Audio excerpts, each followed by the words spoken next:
Second ടേമിന് ഏറ്റവും ആദ്യം വരുന്ന ചാപ്റ്ററാണ് മാഗ്നറ്റിസം മാറ്റർ. ഈ മാഗ്നറ്റിസം മാറ്ററിന് ഈ വരുന്ന ക്രിസ്മസ് എക്സാമിന് നമുക്ക് ഈ ചാപ്റ്ററിലെ ഫുൾ മാർക്കും അങ്ങ് സെറ്റാക്കല്ലേ. ചെറിയ ടൈമിൽ ഇന്ന് പഠിച്ചോ show questions in magnetism matter.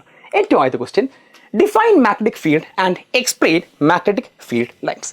ഞാനിപ്പം ഇവിടെ ഒരു നോർത്ത് പോളും സൗത്ത് പോളുള്ള ഒരു ബാർ മാഗ്നറ്റ് കൊണ്ടുവച്ചാൽ ഞാൻ അതിനടുത്തേക്ക് ഞാൻ വേറൊരു മാഗ്നറ്റ് കൊണ്ടുവരിക. അങ്ങനെ ആകുമ്പം ഏതോ ഒരു പോയിന്റ് കഴിയുമ്പോഴാണ് എനിക്ക് ആ മാഗ്നറ്റിൻ്റെ ഒരു അട്രാക്ഷനോ അല്ലെങ്കിൽ ഒരു റിപ്പൽഷനോ ഫീൽ ചെയ്യുന്നത്. അങ്ങനെ ആ ഒരു അട്രാക്ഷനോ റിപ്പൽഷനോ ഫീൽ ചെയ്യാൻ തുടങ്ങുന്ന ആ സ്പേസ്, ഇതിന് ചുറ്റുമുള്ള സ്പേസ് അല്ലെങ്കിൽ നമുക്ക് വേണ്ടി റീജിയൻ എന്ന് പറയാം, ആ ഒരു റീജിയൻ ഓഫ് സ്പേസിനെ നമ്മൾ പറയുന്ന പേരാണ് which is known as magnetic field. അപ്പോൾ ചിലപ്പോൾ ഈ ഒരു പോയിന്റ് കഴിയുമ്പോഴായിരിക്കും എനിക്ക് ആ ഒരു ഫോഴ്സ് ഫീൽ ചെയ്യുന്നത്. അങ്ങനെയാകുമ്പോൾ ഈ റീജിയന് നമുക്ക് ഒന്ന് ആൾക്കാർക്ക് മനസ്സിലാക്കി കൊടുക്കാൻ വേണ്ടി, ഒന്ന് വിഷ്വലൈസ് ചെയ്യാൻ വേണ്ടി നമ്മൾ കുറച്ച് ഫീൽഡ് ലൈൻസ് ഇതേപോലെ വരയ്ക്കുന്നുണ്ട്. അങ്ങനെ വരയ്ക്കുന്ന മാഗ്നറ്റിക് ഫീൽഡ് എത്രത്തോളം എവിടെയൊക്കെയാണ് എന്ന് മനസ്സിലാക്കി തരാൻ വേണ്ടി, വിഷ്വലൈസ് ചെയ്യാൻ വേണ്ടി നമ്മൾ വരയ്ക്കുന്ന ലൈൻസിനെ, ഇമാജിനറി ലൈൻസിനെ നമ്മൾ പറയുന്ന പേരാണ് ഇതേപോലെ നോർത്ത് പോളിൽ സൗത്ത് പോളിലേക്ക് ഇത് ഇങ്ങനെ മാഗ്നറ്റിൻ്റെ പുറത്ത് വരയ്ക്കുന്ന മാഗ്നറ്റിക് ഫീൽഡ് ലൈൻസ്. അത്രയേ ഉള്ളൂ. എന്നാൽ ഈ മാഗ്നറ്റിക് ഫീൽഡ് ലൈൻസിൻ്റെ പ്രോപ്പർട്ടീസ് അത് ഭയങ്കര ഇമ്പോർട്ടൻ്റ് ആയ കൺസെപ്റ്റാണ്. അതാണ് next question. That is write the properties of magnetic field line. നമ്മളിപ്പോൾ ഒരു ബാർ മാഗ്നറ്റിന് ചുറ്റുമായിട്ട് വരച്ചിരിക്കുന്ന ഈ മാഗ്നറ്റിക് ഫീൽഡ് ലൈൻ ശ്രദ്ധിച്ചോ. എന്നാൽ ഇവിടെ നമ്മുടെ നോർത്ത് പോൾ ഇതും സൗത്ത് പോൾ ഇതുമാണെങ്കിൽ സാറേ ശ്രദ്ധിക്കേണ്ട കാര്യം, നമ്മുടെ magnetic field line north Paul ഇതേപോലെ സൗത്ത് പോൾ എത്തുന്നുണ്ട്. സൗത്ത് പോൾ എത്തിക്കഴിഞ്ഞാൽ ആവിയായിട്ട് പോവോ? ഇല്ല.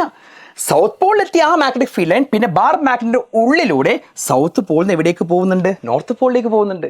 സോ എപ്പോഴും നോർത്ത് പോളിൽ നിന്ന് സൗത്ത് പോളിലേക്കല്ല, മാഗ്നറ്റിൻ്റെ പുറത്ത് നോർത്ത് പോളിൽ സൗത്ത് പോളിലേക്കും അതേ ഫീൽഡ് ലൈൻ ഉള്ളിലൂടെ സൗത്ത് പോളിൽ നോർത്ത് പോളിലേക്ക് എത്തുന്നുണ്ട്. എന്നാൽ ഇതേ നോർത്ത് പോളിലേക്ക് എത്തുമ്പോൾ ഇതിപ്പം ഒരു കണ്ടിന്യൂസ് ആയി ഒരു ലൂപ്പ് ക്രിയേറ്റ് ചെയ്തില്ലേ. സോ ഇതാണ് ഏറ്റവും ആദ്യത്തെ പ്രോപ്പർട്ടി. മാഗ്നറ്റിക് ഫീൽഡ് ലൈൻ അത് എവിടെയും കാണാതാവുന്നില്ല, അതെപ്പോഴും കണ്ടിന്യൂസ് ആയിട്ട് ഒരു ക്ലോസ്ഡ് ലൂപ്പ് എന്താവുന്നുണ്ട്, ഫോം ചെയ്യുന്നുണ്ട്.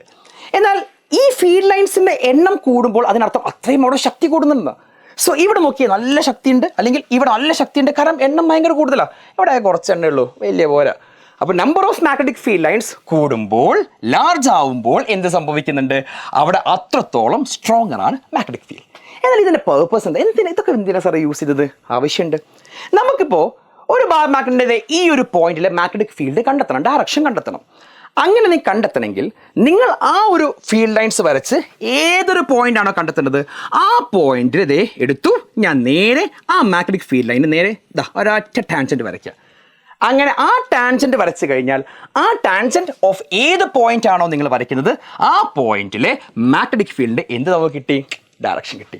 അപ്പോൾ ഒരു ഡൗട്ട് വരാം, സാർ അങ്ങനെയാണെങ്കിലേ ഇതേപോലെ ഒരു മാഗ്നറ്റിക് ഫീൽഡ് വന്നൂടെ, അല്ലെങ്കിൽ ഫീൽഡ് ലൈൻ വന്നൂടെ? എന്താ ഇതിൻ്റെ പ്രശ്നം? ഈ ഒരു പോയിന്റിൽ ഇന്റർസെക്ട് ചെയ്തിട്ടുണ്ട്. അല്ല, ഈ പോയിന്റിൽ ടാൻജന്റാണ് മാഗ്നറ്റിക് ഫീൽഡ് ലൈൻ്റെ ഡയറക്ഷൻ തരിക എന്ന് പറയുമ്പോൾ, ഇപ്പം ഇത് ഇന്റർസെക്ട് ചെയ്ത് കഴിയുമ്പോൾ നോക്കി, ഇവിടെയും ഒരു ടാൻജന്റ് കിട്ടും, ഇവിടെയും ഒരു ടാൻജന്റ് കിട്ടും. ഒരേ പോയിന്റിൽ രണ്ട് ടാൻജന്റ് അല്ലെങ്കിൽ രണ്ട് ഡയറക്ഷൻ പോസിബിൾ ആണോ? ഇല്ല.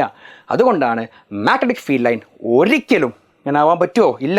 രണ്ട് ഡയറക്ഷൻ ഉണ്ടാവാൻ പറ്റുമോ? ഇല്ല. ദാറ്റ് ഈസ് ഒരിക്കലും എന്താവാൻ പാടില്ല, നെവർ, നെഹി എന്ന് വെച്ചാൽ നെഹി, intersect each other. Magnetic field lines properties നേരെ പിടിച്ചോ. Next question, define the magnetic dipole moment and write its direction and SI unit. അതായത് ഒരു നോർത്ത് പോളും സൗത്ത് പോളും ഉള്ള ഒരു അറേഞ്ച്മെന്റിനെ നമ്മൾ പറയുന്ന പേരാണ് മാഗ്നറ്റിക് ഡൈപോൾ എന്ന് വെച്ചാൽ.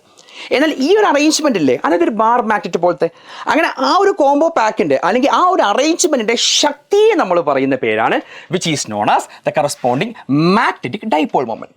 അതൊരു ബാർ മാഗ്നറ്റ് തന്നെ ആവണമെന്നില്ല. ഇപ്പോൾ നമ്മളൊരു കറന്റ് ക്യാരിയിങ് കോയിൽ ഓർമ്മ ഉണ്ടാവും, നമ്മൾ സോളിനോയിഡൊക്കെ പോലെ. ആ ഒരു സോളിനോയിഡിലൂടെ കറണ്ട് കടന്നു പോയി കഴിഞ്ഞാൽ അവിടെ എന്താ സംഭവിക്കുക എന്ന് വെച്ചാൽ, ഇതേപോലെ ഒരു സോളിനോയിഡ് ആണെങ്കിൽ അതിലൂടെ കറണ്ട് കടന്നു പോകുമ്പോൾ ആ കറണ്ടിൻ്റെ ഡയറക്ഷൻ അനുസരിച്ച് നമ്മൾ നോർത്ത് പോളും സൗത്ത് പോളും ഒക്കെ ഓർമ്മ ഉണ്ടാവും. നോർമലി ആരും പേടിക്കാൻ നിൽക്കണ്ട. ഇങ്ങനെ ഒരു ലെറ്ററൊക്കെ വെച്ച് ആൻറ്റി ക്ലോക്ക് വൈസ് ആണെങ്കിൽ സാറേ നോർത്ത് പോളും, മറിച്ച് ക്ലോക്ക് വൈസ് ആണ് കറണ്ട് കടന്നു പോകുന്നെങ്കിൽ എസ് ഏത് പോളാ? ശാബിക്കോ സൗത്ത് പോൾ. അപ്പോൾ ഇത് നോർത്ത് പോളും ഇത് സൗത്ത് പോളും. ഫോർ എക്സാമ്പിൾ ഒരു കറണ്ട് ഇങ്ങനെ കടന്നു പോവുകയാണെങ്കിൽ അപ്പോൾ എന്താ, north Paul south Paul arrangement. ഇതും മാഗ്നറ്റിക് ഡൈപോളാ. അതെന്ത് ചോദ്യം? അത് ഓൾറെഡി മാഗ്നറ്റിക് ഡൈപോളാ. സോ ഇങ്ങനെയാവട്ടെ ഇതിൻ്റെ ആ രണ്ട് പോൾസിൻ്റെയും കൂടി ഒരുമിച്ച് നമ്മൾ പറയുന്ന ആ ഒരു കോംബോ പാക്കിൻ്റെ ശക്തിയെ നമ്മൾ പറയുന്ന പേരാണ് മാഗ്നറ്റിക് ഡൈപോൾ മൊമെന്റ്. അപ്പോൾ നമുക്ക് ശ്രദ്ധിക്കേണ്ട കാര്യം, സാർ ഇവിടുത്തെ ഇക്വേഷൻ പലർക്കും ഡൗട്ട് ആവാറുണ്ട്. വളരെ സിമ്പിളാണ്. ഒരു മാഗ്നറ്റിൻ്റെ കേസ് എടുക്കുകയാണെങ്കിൽ ഓരോ പോളിൻ്റെ ശക്തി പി എന്ന് വെച്ചോളൂ, പോൾ സ്ട്രെങ്ത് പി ആന്ന് വെച്ചോളൂ. അപ്പം ഇതാണ് നോർത്ത് പോളിൻ്റെ ശക്തി പി, പോൾ സ്ട്രെങ്ത്, സൗത്ത് പോളിൻ്റെ ശക്തി പോൾ സ്ട്രെങ്ത് പി. എന്നാൽ ഈ പിയും തമ്മിലുള്ള ഡിസ്റ്റൻസ് അത് എത്രയെന്ന് അറിയോ? 2 × L. 2 × L എന്ന് കൊടുക്കാനുള്ള കാരണം സർ, നോർത്ത് പോൾ മുതൽ ഈ സെൻറ്റർ വരെയുള്ള ആ ഒരു ഡിസ്റ്റൻസ് ഞാൻ L എന്ന് കൊടുത്താൽ അപ്പോൾ പിന്നെ ഈ സെൻറ്റർ മുതൽ അടുത്ത സൗത്ത് പോളിൻ്റെ ഡിസ്റ്റൻസ് എത്ര? അതും L പറ്റൂ. രണ്ടും കൂട്ടി വിളിച്ചാൽ L+L, very good, which is equal എത്ര കിട്ടി? 2L. അങ്ങനെയാണെങ്കിൽ നിങ്ങൾ 2 പോൾസ് എടുത്തു, നോർത്ത് ആൻഡ് സൗത്ത്, അതിൽ ഏതെങ്കിലും ഒരു പോളിൻ്റെ ശക്തി that is pole strength P into ആ 2 പോളുകൾ ഉള്ള ആ 2 പോളുകൾ തമ്മിലുള്ള ഡിസ്റ്റൻസ് എത്രയാ? L+L, which is 2L. ആ ഒരു P × 2L ആ ഒരു ആൻസർ, അതാണ് മാഗ്നറ്റിക് ഡൈപോൾ മൊമെൻറ്റ് അല്ലെങ്കിൽ സ്മോൾ ലെറ്റർ M. സോ ഇവിടെ തന്നെ സാറേ നമുക്ക് ഇക്വേഷൻ കിട്ടും. പോൾ സ്ട്രെങ്ത്തിൻ്റെ യൂണിറ്റ് എന്താണെന്ന് സാറേ? ആംപിയർ മീറ്റർ ആണ്. അപ്പം മാഗ്നറ്റിക് ഡൈപോൾ മൊമെൻറ്റ് യൂണിറ്റ് എന്താണെന്ന് ചോദിച്ചാൽ പോൾ സ്ട്രെങ്ത്തിൻ്റെത് ആംപിയർ മീറ്റർ. 2 യൂണിറ്റ് ഉണ്ടോ? ലെങ്ത്തിനോ? യൂണിറ്റിൻ്റെ മീറ്റർ. അപ്പോൾ ampere metre into metre which is ampere, അതന്നെ സാറേ metre into metre which is എത്രയാ? Metre square. പക്ഷേ ഈ ഒരു മാഗ്നറ്റിക് ഡൈപോൾ മൊമെൻറ്റിനെ കുഴക്കുന്നൊരു കൺസെപ്റ്റ്, ഇതിൻ്റെ ഡയറക്ഷൻ എന്താ ചോദിക്കും. അപ്പോൾ വാല്യൂവും ഡയറക്ഷൻ ഉണ്ടെങ്കിൽ തലയിൽ നേരൊരു വര വരച്ച പിള്ളച്ചാൽ എന്താ? വെരി ഗുഡ്, അതൊരു വെക്ടർ ക്വാണ്ടിറ്റിയാണ്. അങ്ങനെ ഒരു വെക്ടർ ക്വാണ്ടിറ്റി ആയിട്ടുള്ള മാഗ്നറ്റിക് ഡൈപോൾ മൊമെൻ്റ് ആ ഒരു ഡയറക്ഷൻ കണ്ടെത്തണമെങ്കിൽ നേരെ സൗത്ത് പോളിൽ നിന്നും എപ്പോഴും നോർത്ത് പോളിലേക്ക്. സോ ഇതൊരു വെക്ടർ ക്വാണ്ടിറ്റി ആണെന്ന് മാത്രമല്ല ശ്രദ്ധിക്കേണ്ട കാര്യം, അതിൻ്റെ ഡയറക്ഷൻ എപ്പോഴും എവിടെ നിന്ന് എവിടേക്കാ? സൗത്ത് മുതൽ എവിടേക്കാ? നോർത്ത് പോളിലേക്കാ. പരിപാടി കഴിഞ്ഞു. 2 മാർക്ക് വരെ ചോദിക്കാം, ശ്രദ്ധിക്കണം. പലരും വിട്ടു പോകുന്നത് ഡയറക്ഷനാണ്. സെറ്റല്ലേ? നെക്സ്റ്റ് ക്വസ്റ്റിലേക്ക് പോയല്ലേ? ഇന്ന് പഠിച്ചു. That is, write the equation for the magnetic field intensity at axial and equatorial point of a bar magnet. അതായത് മാഗ്നറ്റിക് ഫീൽഡ് കണ്ടെത്താൻ ചോദിച്ചിരിക്കുന്നത് 2 പോയിന്റ്സ് ആണ്. ആ 2 പോയിന്റ് ഏതാണെന്ന് വെച്ചാൽ, നിങ്ങളൊരു ബാർ മാഗ്നറ്റിനെ വെച്ച് കഴിഞ്ഞാൽ ആ ബാർ മാഗ്നറ്റിൻ്റെ ആക്സിസിലൂടെ അതിൻ്റെ സെൻട്രൽ നിന്നും ഒരു R ഡിസ്റ്റൻസിലുള്ള ഈ ഒരു പോയിന്റിലുള്ള എന്ത് കണ്ടെത്താൻ ചോദിച്ചു? Magnetic field. അപ്പം ഇത് എലോങ് ആക്സിസ് ആയതുകൊണ്ട് ഇതിനെയാണ് നമ്മൾ ആക്സിയൽ എന്നുള്ള ആ ഒരു ദൂരം പറയുന്നത്. എന്നാൽ ഇതിന് പകരമായിട്ട് ഒരു ബാർ മാഗ്നറ്റിനെ നേരെ 2 കഷ്ണമായി മുറിക്കുന്നതിൻ്റെ ആ ഒരു പോയിന്റ് ഇല്ലേ, അവിടെ നേരെ മുകളിലേക്ക് ഒരൊറ്റ പോക്ക്. അങ്ങനെ മുകളിലേക്ക് പോയി കഴിഞ്ഞാൽ ഇതേപോലെ. ഇപ്പം മുകളിലേക്ക് നിങ്ങൾ പോയിരിക്കുന്നത് ഒരു R ഡിസ്റ്റൻസിലാണെങ്കിൽ ഇപ്പോൾ ഈ പോയിന്റ് ഇത് ആക്സിസിലാണോ? അല്ല സർ, നേരെ മുകളിലേക്ക് സുരേഷ് ഗോപി പറഞ്ഞ ഇക്വറ്റോറിയൽ. അങ്ങനെ ഈ പോയിന്റ് ആണ് നമ്മൾ ഇക്വറ്റോറിയൽ പോയിന്റ്. ഞാൻ അവിടുത്തെ എന്താ കണ്ടെത്താൻ പറഞ്ഞിരിക്കുന്നത്? Magnetic field. അതാണ് ബി തന്നെ, ഒന്ന് ഇക്വറ്റോറിയൽ, ഒന്നെന്താ? ആക്സിയൽ. ഇത് വലിയ ഒരു ഇക്വേഷൻ ഡിറൈവ് ചെയ്യാൻ ഒന്നും ചോദിക്കാറില്ല, കാരണം ഡിലീറ്റഡ് പോർഷനാണ്. പക്ഷേ ഇക്വേഷൻ ഒന്ന് പഠിച്ചു വെച്ചോളൂ. അതുതന്നെ ഒരു ടെക്നിക്ക് ഉണ്ട്. നമ്മൾ ആക്സിസിൽ R ഡിസ്റ്റൻസിലുള്ള അവിടുത്തെ മാഗ്നറ്റിക് ഫീൽഡ് കണ്ടെത്താനുള്ള ഇക്വേഷനാണ് μ0 / 4π × 2m/r³. പലരും ഇക്വേഷൻ കണ്ടു സാറേ കിളി പോകുന്നു, ഒരു പേടിയും പേടിക്കണ്ട. μ0 / 4π, μ0 പെർമിബിലിറ്റി, R എന്താ? ഏത് പോയിന്റ് വരെയുള്ള ആ ഡിസ്റ്റൻസ് സെൻറ്റർ മുതൽ. എന്താ M? മാഗ്നറ്റിക് ഡൈപോൾ മൊമെന്റ് വെച്ചാൽ വിച്ച് ഈസ് P × 2L. അത്രയേ ഉള്ളൂ. ഇനി ഇക്വറ്റോറിയൽ കാണാനോ? സത്യം പറഞ്ഞെങ്കിൽ ഈ ആക്സിയൽ ഇക്വറ്റോറിയൽ ആക്കണമെങ്കിൽ നേരെ 2 കഷ്ണം ആക്കിയാൽ പോരുന്നു. വെറുതെ ഒരു കണക്ഷൻ കിട്ടാൻ വേണ്ടി 2 കഷ്ണം ആയിക്കോ. അപ്പം നേരെ ഇങ്ങനെ കിട്ടി. അങ്ങനെ ഇക്വേഷൻ കഷ്ണം ആയിക്കോ. നേരെ 2 കഷ്ണമാക്കി കഴിഞ്ഞാൽ നേരെ ലിറ്ററലി കഷ്ണം ആക്കിയതല്ലോ പറയാം. അങ്ങനെയല്ല, μ0 / 4π 2m/r³/2. അപ്പോൾ എത്രയായി സാറേ? 2 നേരെ ആദ്യമായി പോയി. സോ ഇക്വറ്റോറിയൽ നമുക്ക് എത്ര കിട്ടും? μ0 / 4π 2. വേണ്ട ഒഴിവാക്കിയേക്ക്, ബാക്കി നേരെ എഴുതിക്കോ. Very good, which is m/ എത്ര കിട്ടി? r³. ഇതേപോലെ. സോ ശ്രദ്ധിക്കേണ്ട കാര്യം, ഇക്വറ്റോറിയൽ പോയിന്റും ആക്സിയൽ പോയിന്റും നമ്മൾ റിലേഷൻ കിട്ടുമല്ലോ. ഇതിനെ കൊണ്ട് 2 ഡിവൈഡ് ചെയ്ത് കഴിഞ്ഞാൽ, അല്ലെങ്കിൽ ഇതിനെ കൊണ്ട് 2 വെരി ഗുഡ് മൾട്ടിപ്ലൈ. സോ ചിലപ്പോൾ ഒരു റിലേഷനായി ചോദിക്കാം, ബി ആക്സിലും ബി ഇക്വറ്റോറിയലും തമ്മിലുള്ള റിലേഷൻ എന്താ? സോ ബി ആക്സിയൽ നമ്മൾ പഠിച്ചു μ0 / 4π 2m/r³. സോ ഇവിടെ μ0 / 4π 2m/r³ കിട്ടണമെങ്കിൽ ഓൾറെഡി ഞങ്ങൾക്ക് ഇക്വേഷൻ എന്താണ് സർ? μ0 / 4π 2 കഷ്ണാക്കിയില്ലേ സാറേ? അങ്ങനെ m/r³. ഇത് സർ ഇങ്ങനെ ഇതേപോലെ കിട്ടണമെങ്കിൽ ആകെ എന്തിനെ കൊണ്ട് മൾട്ടിപ്ലൈ ചെയ്താൽ മതി? 2നെ കൊണ്ട് മൾട്ടിപ്ലൈ ചെയ്താൽ മതി. So 2 × B equatorial. സെറ്റല്ലേ? എന്നാൽ ഇനി കാണാൻ പോകുന്ന question is actually same equation, but ഒരൊറ്റ കൺസെപ്റ്റ് മാത്രമേ വ്യത്യാസമുള്ളൂ. മാഗ്നറ്റിക് ഡൈപോൾ നമ്മൾ പറഞ്ഞു നോർത്ത് പോളും സൗത്ത് പോളും തമ്മിൽ അറേഞ്ച്മെൻറ്റാണ്. അങ്ങനെയാണെങ്കിൽ ഒരു കറന്റ് ക്യാരിങ്, അതെ സോളിനോയിഡ്, അതിന് നോർത്ത് പോളും സൗത്ത് പോളും ഉണ്ട്, അതൊരു മാഗ്നറ്റിക് ഡൈപോളായി നിൽക്കാം. അങ്ങനെയാണെങ്കിൽ ഇതിൻ്റെ ആക്സിലും ഇക്വറ്റോറിയലൂടെയുള്ള മാഗ്നറ്റിക് ഫീൽഡ് ഇൻറ്റൻസിറ്റിൻ്റെ വാല്യൂ ചോദിച്ചു കഴിഞ്ഞാൽ, അയ്യോ സാർ ഇത് പാകെ ഞങ്ങൾക്ക് കൺഫ്യൂഷൻ ആവല്ലോ. 2നും ഒരേ ഇക്വേഷനാണ്, ഒരൊറ്റ വ്യത്യാസമുള്ളൂ. അതൊന്ന് ശ്രദ്ധിച്ചാൽ മതി. നമ്മൾ നേരത്തെ പറഞ്ഞ സെയിം ഇക്വേഷൻ, അതായത് μ0 / 4π 2m/r3 ആക്സിയൽ വാല്യൂ. അങ്ങനെ ഇക്വറ്റർ നേരെ രണ്ട് കഷ്ണമായിക്കോ. അപ്പോൾ 2 സ്വാഹ. അപ്പോൾ നമുക്ക് എന്ത് കിട്ടി? ആ വി ആയി പോയി μ0/4π. എത്ര കിട്ടി? m/r3. അപ്പോൾ പലർക്കും ഡൗട്ട്, സർ അതെങ്ങനെ ശരിയാവുക? രണ്ടും ഒരേ ഇക്വേഷൻ ആയി കഴിഞ്ഞാൽ, രണ്ടും ഒരേ ഇക്വേഷൻ ആണ്, രണ്ടും ഈ സെൻറ്റർ മുതലുള്ള ആ ഡിസ്റ്റൻസ് ആണ് ആർ, അല്ലെങ്കിൽ ഇവിടുന്ന് അവിടേക്കുള്ള ഡിസ്റ്റൻസ് ആണ് ആർ. പക്ഷേ ബാർ മാഗ്നറ്റിൻ്റെ മാഗ്നറ്റിക് ഡൈപോൾ മൊമെൻറ്റ് ഇക്വേഷനും സോളിനോയിഡിൻ്റെ മാഗ്നറ്റിക് ഡൈപോൾ മൊമെൻറ്റ് ഇക്വേഷനും വ്യത്യാസമാണ്. ബാർ മാഗ്നറ്റിൽ നമ്മൾ എമ്മിൻ്റെ വാല്യൂ എത്രയാണ് പറഞ്ഞത്? പോൾ സ്ട്രെങ്ത് ഇൻറ്റു എത്രയാ? 2 × L. എന്നാൽ സോളിനോയിഡിൻ്റെ കേസ് എടുക്കുകയാണെങ്കിൽ സോളിനോയിഡിൽ ഈ എമ്മിൻ്റെ equation pole strength into 2L അല്ല, മറിച്ച് അതിന് ഇക്വേഷനാണ് എം ഓഫ് എ സോളിനോയിഡ്. അതാണ് എത്ര ടേൺസ് ആണോ സോളിനോയിഡ് ഉള്ളത് ആ നമ്പർ ഓഫ് ടേൺസ് ഇൻറ്റു ആ സോളിനോയിഡിലൂടെ കടന്നു പോകുന്ന കറണ്ട് I ഇൻറ്റു ആ സോളിനോയിഡിൻ്റെ ഏരിയ വിച്ച് ഈസ് എ. അതാണ് വ്യത്യാസം. സോ ഇവിടെയും നിങ്ങൾ എം സബ്സ്റ്റിറ്റ്യൂട്ട് ചെയ്യുമ്പോൾ അങ്ങനെ ന്യൂമറിക്കൽ പ്രോബ്ലം വരികയാണെങ്കിൽ എത്രയാണ് കൊടുക്കേണ്ടത്? NIA. അത് ബാർ മാഗ്നറ്റ് ആണെങ്കിൽ P × 2L, അത്രയേ ഉള്ളൂ. അങ്ങനെയാണെങ്കിൽ നാളെപ്പം നമ്മുടെ ആ ഒരു എക്സാമിന് ചോദിക്കാം, magnetic dipole moment SI unit ampere metre square അല്ലേ? ഇത് ആംബിയർ മീറ്റർ സ്ക്വയർ ആണോ? ഒന്ന് നോക്കിയേ. Number of turns SI unit ഉണ്ടോ? ഇല്ല. കറണ്ട് യൂണിറ്റ് എന്താ സാറേ? ആംബിയർ.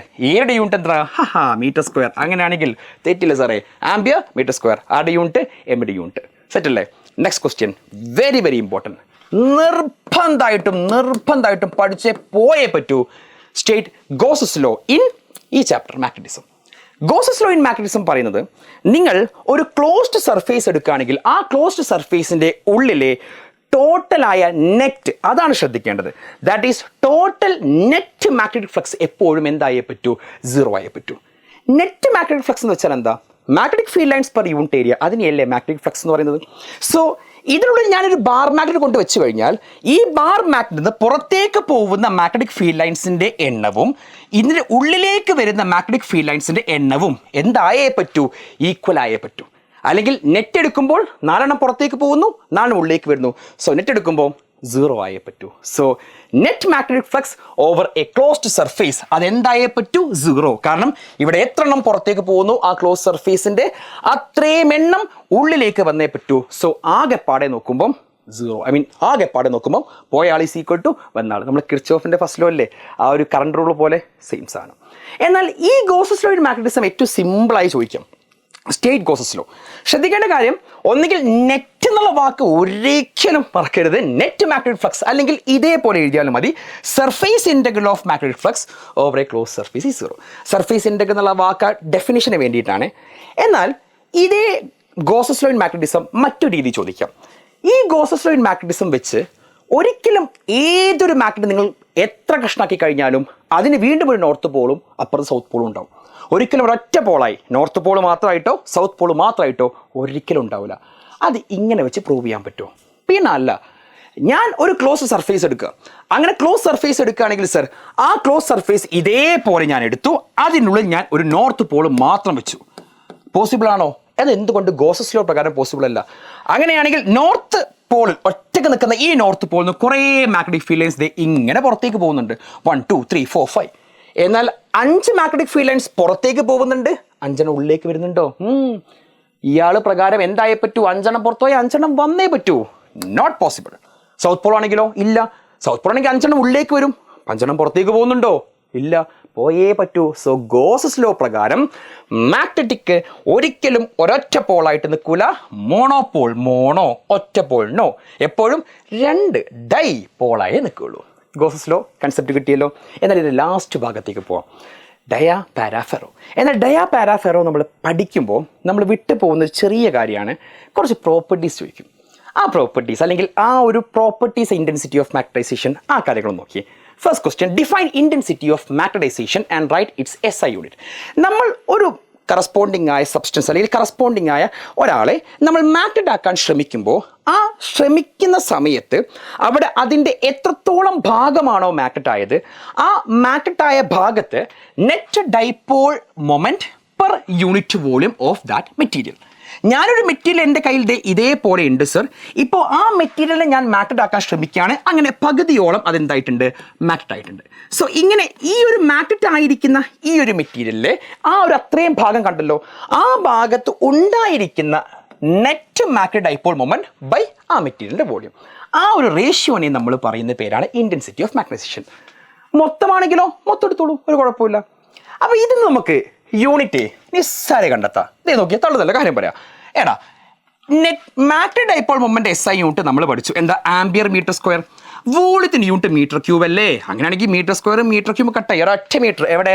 താഴേക്ക്. സോ ആംപിയർ പെർ എത്ര കിട്ടി? മീറ്റർ. 2 മാർക്ക് ചോദ്യം ചാൻസ് ഉണ്ട്.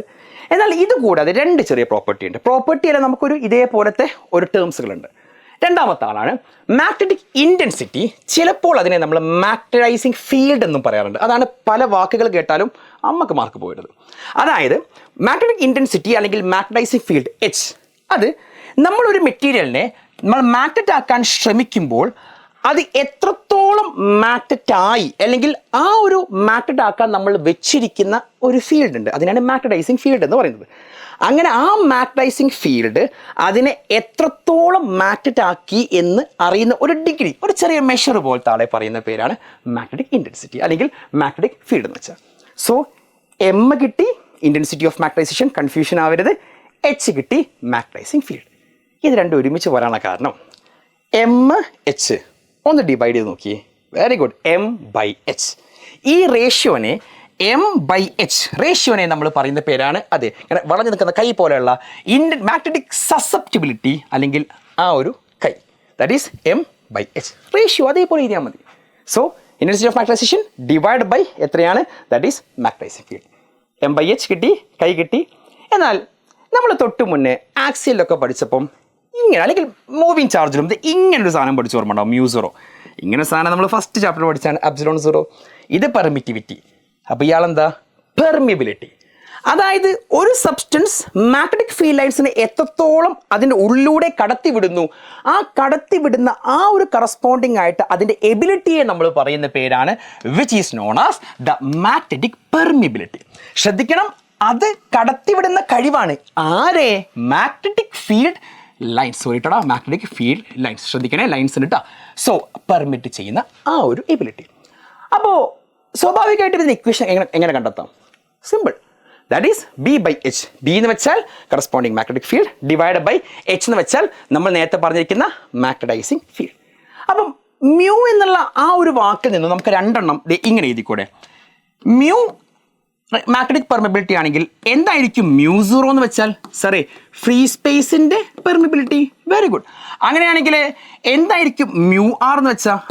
R എപ്പോഴും കമ്പയർ ചെയ്യാനല്ലേ? Very good. റിലേറ്റീവ് ആയിട്ടുള്ള പെർമിബിലിറ്റി. അപ്പോൾ ഒരു മീഡിയത്തിൻ്റെ പെർമിബിലിറ്റി, ഫോർ എക്സാമ്പിൾ തൽക്കാലം ഞാൻ മ്യൂ എന്ന് കൊടുത്തു. അത് ഏതോ ഒരു മീഡിയം എനിക്ക് അറിയില്ല, അത് എയറോ അതോ ഫ്രീ സ്പേസ് ആയി കഴിഞ്ഞാൽ മ്യൂ0 ആയി. എന്നാൽ ഇത് രണ്ടും നമുക്കത് കമ്പയർ ചെയ്ത് നോക്കിയാലോ? അങ്ങനെ കമ്പയർ ചെയ്യുന്ന ആളെ പറയുന്ന പേരാണ് റിലേറ്റീവ് പെർമിബിലിറ്റി. അതായത് ഒരു മീഡിയത്തിൻ്റെ ആ ഒരു മാഗ്നറ്റിക് ഫീൽഡ് ലൈൻസ് കടത്തിവിടാനുള്ള അതിൻ്റെ എബിലിറ്റി ടു ദ ഫ്രീ സ്പേസിൻ്റെ ആ ഒരു എബിലിറ്റിയെ പറയുന്ന പേരാണ് μ/μ0 which is known as relative permeability. അപ്പോൾ μr ഇസ് ഈക്വൽ ടു μ/μ0 ആണെങ്കിൽ ഞാൻ ചോദിക്കട്ടെ, μ ഇസ് ഈക്വൽ ടു എത്രയായിരിക്കും സാറേ? Very good. μ0 ഇൻറ്റു നമുക്ക് എത്ര കിട്ടി? μr കിട്ടി. So simple. എന്നാൽ ഇതോടുകൂടി ഡയാപാരാഫർ നമുക്ക് ആക്ച്വലി ഈ ഒരു ടോപ്പിക്കിനെ കംപ്ലീറ്റ് ചെയ്യാൻ പറ്റും. പക്ഷേ ഇതിൻ്റെ ഒരു ചെറിയ ഡിറൈവേഷൻ, ആകെ ഈ ചാപ്റ്ററിൽ വന്ന ഡിറൈവേഷൻ ഉണ്ട്. ഈ ഡിറൈവേഷൻ നമുക്ക് 4 സ്റ്റെപ്പ് കംപ്ലീറ്റ് ആവും ചെയ്യും. നമ്മളോട് ചോദിക്കുന്നത്, ഇതേപോലെ സോളിനോയിഡ് എടുക്കുകയാണെങ്കിൽ ഈ സോളിനോയിഡിൻ്റെ ഉള്ളിൽ ഞാൻ എന്ത് ചെയ്തു? ഒരു ചെറിയ ഒരു മെറ്റീരിയൽ വെച്ചു. ഈ മെറ്റീരിയൽ ഞാൻ മാഗ്നറ്റ് ആക്കാൻ ശ്രമിക്കാം, കറണ്ട് കടത്തി വിട്ടിട്ട്. അപ്പോൾ ഇപ്പോൾ ഇങ്ങനെ കറണ്ട് കടത്തി വിടുമ്പോൾ അത് മെറ്റീരിയൽ മാഗ്നറ്റ് ആയി കഴിയുമ്പോൾ അവിടെ റിലേറ്റീവ് പെർമിബിലിറ്റി അതായത് μr-ഉം അതേപോലെ മാഗ്നറ്റിക് സസെപ്റ്റിബിലിറ്റി കൈയും തമ്മിലുള്ള ഒരു റിലേഷൻ ചോദിക്കാം. ഇതിന് ഏറ്റവും സിംപ്ലസ്റ്റ് ആയിട്ട് നമുക്ക് ചെയ്യാൻ പറ്റുന്ന ഒരു ഡിറൈവേഷൻ ഉണ്ട്. അതായത് ഇപ്പോൾ ഇവിടെ ഒരു മാഗ്നറ്റിക് ഫീൽഡ് ഉണ്ടാവുന്നത് ഏതൊക്കെ ഭാഗത്താണ്? ഈ ഉള്ളിലെ സബ്സ്റ്റൻസ് മെറ്റീരിയൽ, മാഗ്നറ്റ് ആവുന്ന മെറ്റീരിയൽ, അതിനുള്ളിലൊരു ഒരു മാഗ്നറ്റിക് ഫീൽഡ് ഉണ്ടാവും. അതുകൂടാതെ ഈ സോളിനോയിഡിൻ്റെ ഉൾഭാഗത്ത്, അതായത് ഈ ഒരു മെറ്റീരിയലിൻ്റെ പുറത്തും സോളിനോയിഡിൻ്റെ ഉള്ളിലും ഒരു മാഗ്നറ്റിക് ഫീൽഡ് ഉണ്ടാവും. സോ ടോട്ടൽ മാഗ്നറ്റിക് ഫീൽഡ് എന്ന് വെച്ചാൽ ഈ ചുറ്റുഭാഗത്തുള്ള ആ ഒരു ഫ്രീ സ്പേസിലെ മാഗ്നറ്റിക് ഫീൽഡ് B0 പ്ലസ് അതിനുള്ളിൽ വെച്ചിരിക്കുന്ന മെറ്റീരിയലിൻ്റെ മാഗ്നറ്റിക് ഫീൽഡ്. ഏറ്റവും സിംപ്ലസ്റ്റ് ആയിട്ടുള്ള ഇക്വേഷൻ നമ്മൾ തൊട്ട് മുന്നേ പഠിച്ച ഇക്വേഷൻ നിങ്ങൾക്ക് ഓർമ്മ ഉണ്ടാവും. That is permeability μ is equal to എത്രയാ സർ? B/H. അങ്ങനെയാണെങ്കിൽ μ0 ഇസ് ഈക്വൽ ടു എനിക്ക് ഇങ്ങനെ എഴുതി കൂടെ? ഫ്രീ സ്പേസിൻ്റെ കേസിൽ B0/H കുഴപ്പമില്ലല്ലോ. ഒന്ന് ക്രോസ് മൾട്ടിപ്ലൈ ചെയ്ത് അപ്പോൾ നമുക്ക് എന്താ കിട്ടുക? Very good. B0 is equal to നേരെ ക്രോസ് മൾട്ടിപ്ലൈ ചെയ്ത് കഴിഞ്ഞാൽ μ0 ഇൻറ്റു എച്ച് സബ്സ്റ്റിറ്റ്യൂട്ട് ചെയ്യാം. സോ ഞാൻ നേരെ സബ്സ്റ്റിറ്റ്യൂട്ട് ചെയ്യാൻ പോവാണേ. B is equal to B0 സ്ഥാനത്ത് ദേ സബ്സ്റ്റിറ്റ്യൂട്ട് ചെയ്തു μ0 ഇൻറ്റു എച്ച്. BM സ്ഥാനത്ത് ഇതേപോലെ എഴുതിയാൽ മതി μ0 ഇൻറ്റു M എന്ന് എഴുതിയാൽ മതി. അതായത് മെറ്റീരിയൽ കേസ് എടുക്കുമ്പോൾ നമ്മൾ എച്ചിൻ്റെ പകരം M എന്ന് കൊടുക്കുന്നു. μ0 കോമൺ അല്ലേ, പുറത്തേക്ക് എടുക്കാം. അങ്ങനെയാണെങ്കിൽ B ഈസ് ഈക്വൽ ടു എനിക്ക് എത്ര കിട്ടി? μ0 ഇൻറ്റു എത്ര കിട്ടി? Very good, H plus M. നമ്മൾ തൊട്ട് മുന്നേ പഠിച്ച ഇക്വേഷൻ ആണ് ഏത്? Chi is equal to, very good, എത്രയാ? Chi is equal to M/H. അപ്പോൾ M എത്രയാ സാറേ? ക്രോസ് മൾട്ടിപ്ലൈ ചെയ്തേ, chi into H. M substitute ചെയ്തോട്ടെ. So B is equal to എനിക്ക് എത്രയാ കിട്ടുക? B is equal to μ0 into H plus എമ്മിൻ്റെ സ്ഥാനത്ത് ഞാൻ എന്ത് കൊടുക്കുന്നു? കൈ ഇൻറ്റു എച്ച്. എച്ച് കോമൺ അല്ലേ, പുറത്തേക്ക് വരാം. So B is equal to, ഞാൻ ഒന്നും കൂടി എഴുതുന്നുണ്ട്. B ഈസ് ഈക്വൽ ടു ദേ തൊട്ട് മുന്നേ നിങ്ങൾ കണ്ട് μ0 into H plus chi into H ആണെങ്കിൽ ദേ കൈ ഇൻറ്റു എച്ച്, എച്ച് പുറത്തേക്ക് വന്നു. So B is equal to μ0 into H പുറത്തേക്ക് വന്നു. അപ്പോൾ ഇവിടെ 1, ഇവിടെ എച്ച് പുറത്തേക്ക് വന്നാൽ ഉള്ളിൽ ആരുണ്ട്? നമ്മുടെ കൈ ഉണ്ട്. സോ എച്ച് പുറത്തേക്ക് വന്നു, എച്ച് ഒന്ന് താഴേക്ക് വാ. എച്ച് താഴേക്ക് വന്നാൽ എവിടെ കിട്ടും? ഇടത്തോട്ടേക്ക് വന്നാൽ B/H is equal to μ0 into 1 plus chi. പരിചയമുണ്ടോ? പരിചയമുണ്ടല്ലോ. B/H എന്ന് വെച്ചാൽ എന്താ? മീഡിയത്തിൻ്റെ പെർമിബിലിറ്റി. അങ്ങനെയാണെങ്കിൽ B/Hന് ഞാൻ എന്ത് കൊടുക്കാൻ പറ്റും? വെരി ഗുഡ്, മ്യൂ എന്ന് കൊടുത്തു. കാരണം സർ ഇതാണ് എന്ത്? എൻ്റെ പെർമിബിലിറ്റിൻ്റെ original equation. So mu is equal to μ0 into 1 plus chi. μ0 താഴേക്ക് വന്നാൽ μ/μ0 ഈസ് ഈക്വൽ ടു 1 പ്ലസ് കൈ. μ/μ0 അതെ കമ്പയർ ചെയ്യാണ് സാറേ. അതായത് മീഡിയത്തിൻ്റെ പെർമിബിലിറ്റി ബൈ ഫ്രീ സ്പേസിൻ്റെ permeability, that is relative permeability is equal to 1 plus chi. ഇത്രേ കൺസെപ്റ്റ് ഉള്ളൂ. ഈ ഒരൊറ്റ കൺസെപ്റ്റ് ശ്രദ്ധിക്കേണ്ട കാര്യം, ഈ ഡിറൈവേഷൻ റെയറായിട്ട് ചോദിച്ചിട്ടുള്ളൂ. പക്ഷേ ഇത് പറയാനുള്ള കാര്യം, ഈ ഡിറൈവേഷൻ ഇവിടെ കാണുമ്പോൾ ഈ ഒരു ഇക്വേഷൻ നോക്കണം. That is relative permeability is equal to 1 plus chi. Sir അങ്ങനെയാണെങ്കിൽ കൈ ഈസ് ഈക്വൽ ടു എത്രയാ? 1നെ അങ്ങോട്ട് കൊണ്ടുപോയാൽ പോരെ? Very good, which is μr-1. ഇതെന്തിനാണ് നിങ്ങളോട് പറഞ്ഞതെന്ന് വെച്ചാൽ, എടാ ഈ ഒരൊറ്റ ഇക്വേഷൻ ആണ് ഡയാപാരഫർ ഒറ്റയടിക്ക് മനസ്സിലാക്കാം. സർ ഇതിനർത്ഥം μrന്റെ വാല്യൂ രണ്ട് കേസ് ആവാൻ ചാൻസ് ഉണ്ട്. μrന്റെ വാല്യൂ ഗ്രേറ്റർ ദാൻ 1 ആവാം, അല്ലെങ്കിൽ μrന്റെ വാല്യൂ എന്താവാം സാറേ? ലെസ് ദാൻ 1 ആവാം. μrന്റെ വാല്യൂ ഗ്രേറ്റർ ദാൻ 1 ആയി കഴിഞ്ഞാൽ, ഫോർ എക്സാമ്പിൾ 2, അങ്ങനെ കൈയിൻ്റെ വാല്യൂ പോസിറ്റീവ് ആണോ നെഗറ്റീവ് ആണോ? 2 - 1 എത്ര കിട്ടും? 1, പോസിറ്റീവ്. അങ്ങനെയാണെങ്കിൽ സാറേ കൈയിൻ്റെ വാല്യൂ എത്രയാ? Very good, positive. എന്നാൽ μrന്റെ വാല്യൂ ലെസ് ദാൻ 1 ആണെങ്കിലോ? ഫോർ എക്സാമ്പിൾ 0.5, അങ്ങനെയാണെങ്കിൽ 0.5 - 1 എത്രയാ? -0.5. അങ്ങനെയാണെങ്കിൽ കൈയിൻ്റെ വാല്യൂ എത്രയാ? നെഗറ്റീവ് ആയിവ. അങ്ങനെ ഒരു കറസ്പോണ്ടിങ് ആയ സബ്സ്റ്റൻസ് മാഗ്നറ്റിക് ഫീൽഡ് ലൈൻസ് അതിനെ കടത്തി വിടുന്നുണ്ടോ, അതോ തീരെ കടത്തി വിടുന്നില്ലേ, അതിൽ മാടി വിളിക്കുന്നുണ്ടോ? അങ്ങനെയാണ് സബ്സ്റ്റൻസസ് 3ആയിട്ട് diamagnetic, paramagnetic and ferromagnetic substance ആയിട്ട് ക്ലാസിഫൈ ചെയ്തത്. ഇതേപോലത്തെ സബ്സ്റ്റൻസ്, അതായത് ഒരു മാഗ്നറ്റ് അടുത്തേക്ക് കൊണ്ട് വെച്ച് കഴിഞ്ഞാൽ ഒരു വീക്ക് ഫോഴ്സ് ഓഫ് കറസ്പോണ്ടിങ് ആയിട്ട് എന്തുണ്ട്? ഒരു റിപ്പൾഷൻ ഉണ്ട്. അതായത് മാഗ്നറ്റിനെ അടുപ്പിക്കുക പോലുള്ള അവന് ഇഷ്ടമല്ല. അല്ലെങ്കിൽ മാഗ്നറ്റിക് ഫീൽഡ് ലൈൻസ് ആക്ച്വലി എന്താണ്? അതിനുള്ളിലൂടെ കടത്തി വിടുന്നില്ല, അല്ലെങ്കിൽ അകന്നു പോവുകയാണെങ്കിൽ അങ്ങനെയുള്ള സബ്സ്റ്റൻസ് തന്നെയാണ് diamagnetic substance. Water, sodium chloride, diamond, gold ഒക്കെ എക്സാമ്പിളാണ്. ഈ തൊട്ട് മുന്നത്തെ കൺസെപ്റ്റ് മാത്രം അയച്ചു നോക്കിയാൽ മതി. നോക്കി, മാഗ്നറ്റിക് ഫീൽഡ് ലൈൻസ് ഉള്ളിലൂടെ കടത്തി വിടുന്നില്ല, അതിനർത്ഥം എബിലിറ്റി ഉണ്ടോ? ഇല്ല. കടത്തി വിടുന്നില്ലെങ്കിൽ നമ്മൾ ആ ഒരു എബിലിറ്റി ഓഫ് ആ മാഗ്നറ്റിക് ഫീൽഡ് ലൈൻസ്, ആ സബ്സ്റ്റൻസ് ഉള്ളിലൂടെ കടത്തി വിടുന്ന പ്രോപ്പർട്ടി ആയിരുന്നു പെർമിബിലിറ്റി. ഇവിടെ തീരെ കടത്തി വിടുന്നില്ല. അപ്പോൾ പെർമിബിലിറ്റി μrന്റെ വാല്യൂ എന്തായേ പറ്റൂ? Less than 1. μrന്റെ വാല്യൂ ലെസ് ദാൻ 1 ആയി കഴിഞ്ഞാൽ കൈയിൻ്റെ ഇക്വേഷൻ എന്താ? μr-1. സോ ലെസ് ദാൻ 1 ആണെങ്കിൽ ഫോർ എക്സാമ്പിൾ 0.5 - 1 കൈയിൻ്റെ വാല്യൂ എത്രയാ സാറേ? പോസിറ്റീവ് ആണോ നെഗറ്റീവ് ആണോ? Very good, negative. ഇത് മാത്രം മതി. സോ ഓട്ടോമാറ്റിക് മനസ്സിലാക്കാം ഈവന് മാഗ്നറ്റിന് ഇഷ്ടമല്ല. അതിനർത്ഥം അവനെപ്പോഴും മാഗ്നറ്റിന് എസ്കേപ്പ് ആവും. സോ ഒരു ലാർജർ, ഒരു സ്ട്രോങ് ആയിട്ടുള്ള ഒരു മാഗ്നറ്റിക് ഫീൽഡ് വെച്ചാൽ അവൻ നേരെ രക്ഷപ്പെടും വീക്കർ ഫീൽഡിലേക്ക്. സസെപ്റ്റിബിലിറ്റി സ്മോൾ ആണ്, നെഗറ്റീവ് ആയേ പറ്റൂ. തൊട്ട് മുന്നേ പറഞ്ഞില്ലേ 0.5 - 1 എത്രയാ? -0.5, minus negative and small. Permeability sir എന്താ വാല്യൂ? യെസ്, ഈ മെറ്റീരിയൽ എന്താ? Less than 1. ലെസ് ദാൻ 1 ആവാൻ കാരണം എന്താ സർ? അത് കടത്തിവിടുന്നില്ല. എന്നാൽ ഇങ്ങനെ കടത്തിവിടാത്തത് ഡയാമാഗ്നറ്റിക് ആണെങ്കിൽ അത്യാവശ്യം കുറച്ചെങ്കിലും ഇഷ്ടമായിട്ട് ആദ്യം തീരെ, അതായത് ഒരു മൈൻഡ് പോലും ഇല്ല, കുറച്ച് പതുക്കെ ചിരിക്കാനൊക്കെ തുടങ്ങുകയാണെങ്കിൽ ആ സബ്സ്റ്റൻസിനെ പറയുന്ന പേരാണ് പാരാമാഗ്നറ്റിക് സബ്സ്റ്റൻസ്. ഇത് മാഗ്നറ്റിനെ പറ്റിയാണ് പറയുന്നത്. അതായത് ഒരു ചെറിയ, ആദ്യം റിപ്പൾഷൻ ആയിരുന്നു, ഇപ്പോൾ ഒരു ചെറിയ ഒരു അട്രാക്ഷനായി തുടങ്ങി, കുഴപ്പമില്ല, ഒരു പുഞ്ചിരിയായി തുടങ്ങുകയാണെങ്കിൽ അങ്ങനെ ആവുമ്പോൾ മാഗ്നറ്റിക് ഫീൽഡ് ലൈൻസ് പതുക്കെ ദേ ഇങ്ങനെ കടന്നു പോകും. ഇപ്പം ഇതിന് എബിലിറ്റി വന്നു, അത്യാവശ്യം കടന്നു പോകുന്നുണ്ട്. അങ്ങനെ അപ്പോൾ തൊട്ടുമുന്നെ തീരെ കടത്തി വിടുന്നില്ല. മ്യൂ ആറിൻ്റെ വാല്യൂ ലെസ് ദാൻ 1 ഇപ്പോൾ കുഴപ്പമില്ല, ഒരു പുഞ്ചിരിയായി പതുക്കെ കടന്നു പോകുന്നുണ്ട്. അങ്ങനെയാണെങ്കിൽ മ്യൂ ആറിൻ്റെ വാല്യൂ നമുക്ക് ഗ്രേറ്റർ ദാൻ 1 എന്ന് പറയാം. സാറേ മ്യൂ ആറിൻ്റെ വാല്യൂ ഗ്രേറ്റർ ദാൻ 1 ആയിക്കഴിഞ്ഞാൽ കൈ ഈസ് ഈക്വൽ ടു എത്രയാ? Mu R minus 1. Sir greater than 1 ഒരു 2 എടുത്തോ. 2 മൈനസ് 1 എത്രയാ? 1. പോസിറ്റീവോ നെഗറ്റീവോ? എന്ത് ചോദ്യം സാറേ? അങ്ങനെയാണെങ്കിൽ പോസിറ്റീവാ. സോ നമുക്ക് എന്ത് പറയാം? പോസിറ്റീവാണ്. പക്ഷെ വലിയൊരു പോസിറ്റീവ്നെസ് ഒന്നുമില്ല, കാരണം 2 മൈനസ് 1 1 അല്ലാതെ 1000 ഒന്നല്ലോ. സോ ഈ ഒരു പ്രോപ്പർട്ടി മനസ്സിലാക്കേണ്ട കാര്യം, mu R value greater than 1 ആയിക്കഴിഞ്ഞാൽ ഒരു കാര്യം ഉറപ്പിക്കുക, ഇവന് എസ്കേപ്പ് ആവേണ്ട ആവശ്യമില്ല. അതായത് കുഴപ്പമില്ല എന്നേ പറയാൻ പറ്റൂ. അതുകൊണ്ട് തന്നെ ഒരു വീക്ക് അട്രാക്റ്റീവ് ഫോഴ്സ് ഉണ്ട്. എന്നാലും സർ വീക്കർ സ്ഥലത്ത് ഒരു വീക്കർ റീജിയണിൽ കൊണ്ട് വെക്കുകയാണെങ്കിൽ അവൻ ഇപ്പോൾ തൊട്ട് മുന്നത്തെ ഡയാമാഗ്നറ്റിക് പോലെ ഓടിപ്പോവില്ല, ഒരു സ്ട്രോങ്ങർ ഫീൽഡിലേക്ക് പോകും. പക്ഷേ സസെപ്റ്റിബിലിറ്റി സംഭവം പോസിറ്റീവ് ആണെങ്കിലും സ്മോൾ ആണ്. 2 മൈനസ് 1 1 ആയിട്ടേ ഉള്ളൂ, 1000 ആയിട്ടില്ല. എന്നാൽ പെർമിബിലിറ്റി അത് നല്ല കാര്യമാണ്, ഗ്രേറ്റർ ദാൻ 1. കാരണം പെർമിബിലിറ്റി ഗ്രേറ്റർ ദാൻ 1 ആവാനുള്ള കാരണം sir magnetic field lines as compare to diamagnet കടന്നു പോകുന്നുണ്ട്. ശ്രദ്ധിക്കേണ്ട കാര്യം, ഞാൻ ഈ മ്യൂ ആറിന് എഴുതിയത് ലൈക്ക് അറിയില്ല, മ്യൂ ആറും ബേസിക്കലി കൺസെപ്റ്റ് റിലേറ്റീവിൻ്റെ പെർസ്പെക്റ്റീവ് പറയട്ടോ. എന്നാ വെച്ചാൽ ഡയാ പാര കഴിഞ്ഞു, ഇനിയാണ് ദ ലാസ്റ്റ് സ്റ്റേജ്. അപ്പുറത്ത് പോകുന്ന ആകാശത്തിലൂടെ പോകുന്ന മാഗ്നറ്റിക് ഫീൽഡ് ലൈൻസ് പോലും ദേ ഇങ്ങനെ ഈ ഒരു ടീമിലൂടെ കയറിപ്പോകുക, അല്ലെങ്കിൽ വിളിച്ച് കയറ്റുകയാണെങ്കിൽ ഇങ്ങനെയുള്ള സബ്സ്റ്റൻസിനെ പറയുന്ന പേരാണ് മാഗ്നറ്റിക് ഫീൽഡ് ലൈൻസിൻ്റെ ആ ഒരു മൂന്നാമത്തെ and the most important one, ferromagnetic. എക്സാമിന് എപ്പോഴും ഡയാ പാര ചോദിക്കാം. ഇവിടെ നോക്കേണ്ട ആവശ്യമില്ല. എബിലിറ്റി ഉണ്ടോ വെച്ചാൽ 1 ability.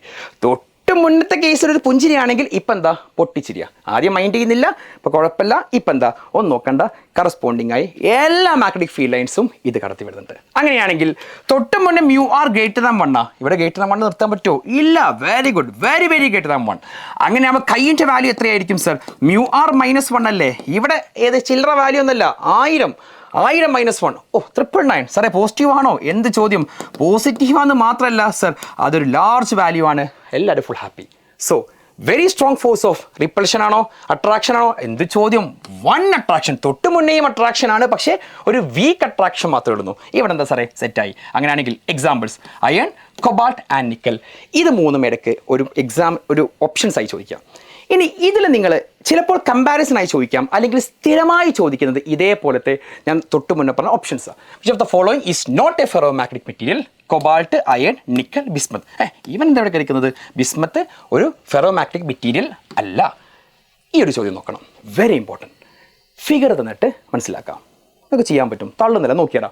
The behavior of magnetic field lines near two magnetic substance P and Q is shown below. Substance P, substance Q. From the figure, identify paramagnetic substance.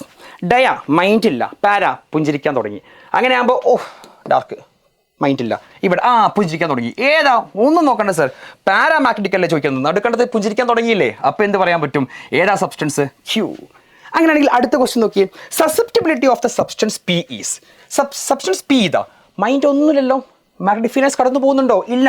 അങ്ങനെയാണെങ്കിൽ മ്യൂ ആറിൻ്റെ വാല്യൂ എന്തായേ പറ്റൂ? Less than 1. അയ്യോ സാറേ, susceptibility ചോദിച്ചത് അല്ല. ഇത് കിട്ടിയ സസെപ്റ്റിബിലിറ്റി ഓട്ടോമാറ്റിക് കിട്ടിയില്ലേ? Chi is equal to mu R minus 1. ഇത് ഓൾറെഡി ലെസ് ദാൻ 1 അല്ലേ? അങ്ങനെ ആകുമ്പോൾ ഇതിൻ്റെ വാല്യൂ എന്തായേ പറ്റൂ സാറേ? നെഗറ്റീവ് ആയേ പറ്റൂ. So the answer negative. ഇതിങ്ങനെ തന്നെ എഴുതണം, ഒരു നിർബന്ധമില്ല. പക്ഷേ സസെപ്റ്റിബിലിറ്റി ചോദിച്ചാലും പെർമിബിലിറ്റി ചോദിച്ചാലും സാറേ മാർക്ക് സെറ്റ് ആവും. So that's it. അപ്പോൾ മക്കളെ ശ്രദ്ധിക്കണം, ഗോസസിലോ ഈ ടൈപ്പ് ചോദ്യങ്ങൾ അല്ലെങ്കിൽ ടേബിളായി കമ്പാരിസൺ ചോദിക്കാം. സോ മക്കളെ സെറ്റ് ആയെങ്കിലാണ് എന്തായാലും കമൻറ്റ് ചെയ്യണം. അതേപോലെ ഇനി ഈ ചാപ്റ്റർ വേണ്ട താഴെ കമൻറ്റ് ചെയ്യും. അപ്പോൾ ഈ ചാപ്റ്റർ സെറ്റായോ? അങ്ങനെയാണെങ്കിൽ ഒന്ന് കമൻറ്റ് ചെയ്യട്ടോ.